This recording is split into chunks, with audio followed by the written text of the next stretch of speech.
आपने मुख्यमंत्री जी को चुना, दिल्ली सरकार में इतनी बहुमत के साथ आम आदमी पार्टी आई, लेकिन जब से आम आदमी पार्टी यहां शासन कर रही है तब से इनका इरादा यह है कि किसी तरीके से इस शासन को चलने ना दो।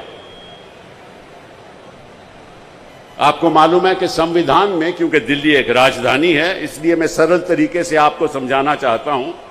मैं कोई कानूनी बात नहीं करूंगा, लेकिन ऐसी बात करूंगा जो आप लोगों को समझ आए। संविधान हमारा यह कहता है कि 3 चीजें केंद्र सरकार के हक में होंगी, जिसके बारे में राज्य सरकार जो है, जो केजरीवाल की सरकार है, उसमें दखल अंदाजी नहीं हो सकती। पहला तो जमीन, लैंड।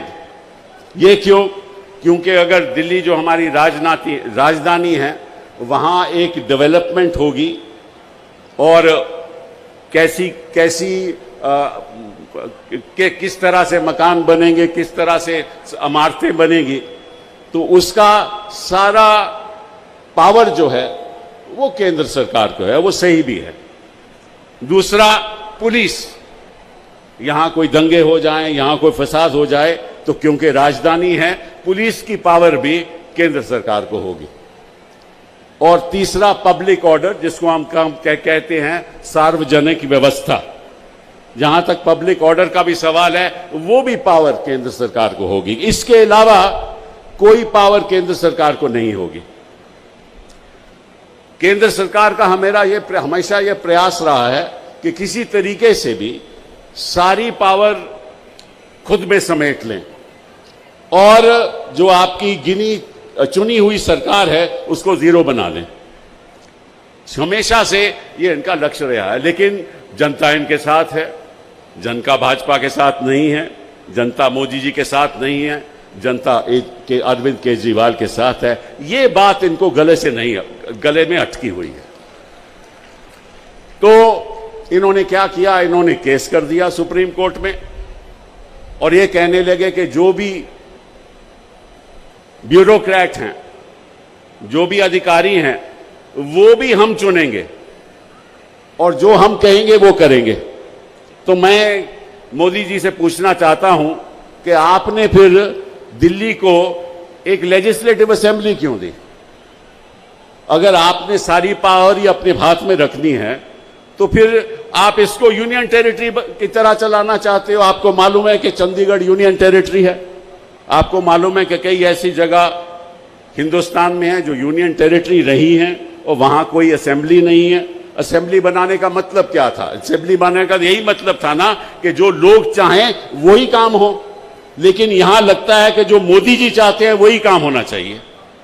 यह तो ना तो जनता को स्वीकार होगा, ना हमारे लोगों को स्वीकार होगा, ना हमारी देश की जनता को स्वीकार होगा। तो इन्होंने बड़ा प्रयास किया।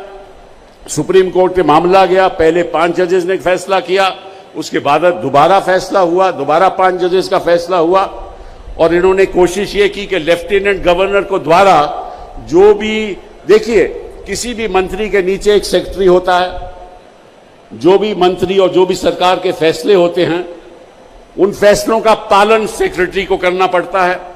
लेकिन इन्होंने यह तय कर लिया कि सेक्रेटरी भी हम बनाएंगे और जो हम कहेंगे वो सेक्रेटरी करेगा, लेकिन मंत्री का कहना नहीं मानेगा। इन्होंने ये कोर्ट के सामने रखा। कोर्ट ने कहा यह असंवैधानिक है, ये गलत है, क्योंकि फिर इलेक्टेड गवर्नमेंट का, लेजिस्लेटिव असेंबली का, मंत्रिमंडल का फायदा ही क्या है? अगर सारी चीजें आप ही ने करनी है तो फिर आपने चुनाव क्यों कराया? तो सुप्रीम कोर्ट ने यह फैसला दिया कि जहां तक अधिकारियों का सवाल है, जहां तक सेक्रेटरी होम का सवाल है, प्रिंसिपल सेक्रेटरी का सवाल है, सेक्रेटरी टू डिपार्टमेंट का सवाल है, वो सेक्रेटरी, सुप्रीम कोर्ट ने कहा केवल रिस्पॉन्सिबिलिटी उनकी मंत्रिमंडल को होगी। मतलब कि जो मंत्रिमंडल कहेगा, जो मंत्री कहेगा, उसका पालन उनको करना पड़ेगा। यह फैसला हो गया। यह 11 मई 2023 को यह फैसला सुप्रीम कोर्ट ने सुनाया और फिर इन्होंने क्या किया? इन्होंने 19 मई को एक अध्यादेश जारी कर दिया। उस अध्यादेश के अंतर्गत इन्होंने कहा कि चाहे जो सुप्रीम कोर्ट ने कहा हो, जो सुप्रीम को कहा हो, हम जो national capital territory of Delhi का जो एक्ट है 1991 का, उसमें संशोधन करते हैं और उसके अंतर्गत हम एक कमेटी का गठन बनाते हैं। एक कमेटी में कौन होगा?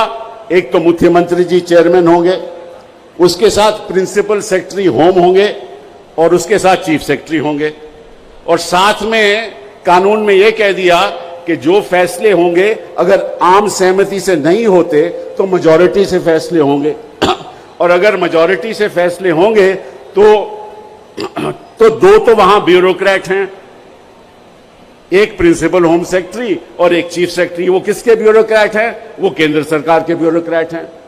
तो इसका मतलब क्या हुआ कि दो लोग जो इस कमेटी में शामिल हैं, उनका फैसला चुनी हुई सरकार के खिलाफ भी हो सकता है। मतलब कि आप मुख्यमंत्री जी की तौहीन कर रहे हो। अगर मुख्यमंत्री जी का फैसला नहीं चलने वाला तो फिर इसका मतलब यह हुआ कि ब्यूरोक्रेसी ही दिल्ली चलाएगी। इसका मतलब जो मुख्यमंत्री जी कहेंगे उसकी बात नहीं मानी जाएगी, और अगर बात नहीं मानी जाएगी और अवैध हो कुछ, तो उसके बाद जो लेफ्टिनेंट गवर्नर है वो अपने तौर पे खुद फैसला करेगा। तो पावर सारी लेफ्टिनेंट गवर्नर को दे दी। अगर आम सहमति नहीं हो तो मंत्रिमंडल को जीरो कर दिया, चीफ मिनिस्टर को जीरो कर दिया, पावर ब्यूरोक्रेट्स को दे दी और फैसला केंद्र सरकार करेगी। तो फिर आपने काहे को असेंबली बनाई, काहे को आपने चुनाव दिया, काहे को आपने मंत्रिमंडल बनाया? ये कौन सा मजाक हो रहा है हिंदुस्तान में? ये संविधान का मजाक हो रहा है? ये किस किस्म के कानून हैं? और आपको मालूम है कि सुप्रीम कोर्ट ने कई फैसलों ने कहा है कि आप सुप्रीम कोर्ट का फैसला अध्यादेश द्वारा, कानून द्वारा रद्द नहीं कर सकते। वो उनके हक में नहीं है। ये फैसला सुप्रीम कोर्ट ये रद्द नहीं कर सकते। तो मुझे मालूम है कि आप सरकार ने सुप्रीम कोर्ट में याचिका भी दायर की है कि इस अध्यादेश को रद्द करना चाहिए, जो असंवैधानिक है। तो मुझे उम्मीद है कि सुप्रीम कोर्ट इसको रद्द करेगी, इसको खत्म करेगी, क्योंकि मैं समझता हूं कि जो अध्यादेश ये कह दे कि जो चुनी हुई सरकार है उसके निर्णय नहीं माने जाएंगे, तो इसका मतलब ये हुआ कि जो ब्यूरोक्रेट कहता है उसके कहने माने जाएंगे।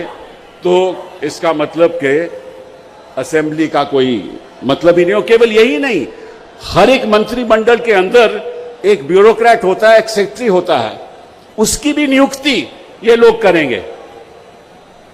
उसके हक क्या होंगे ये भी ये लोग करेंगे।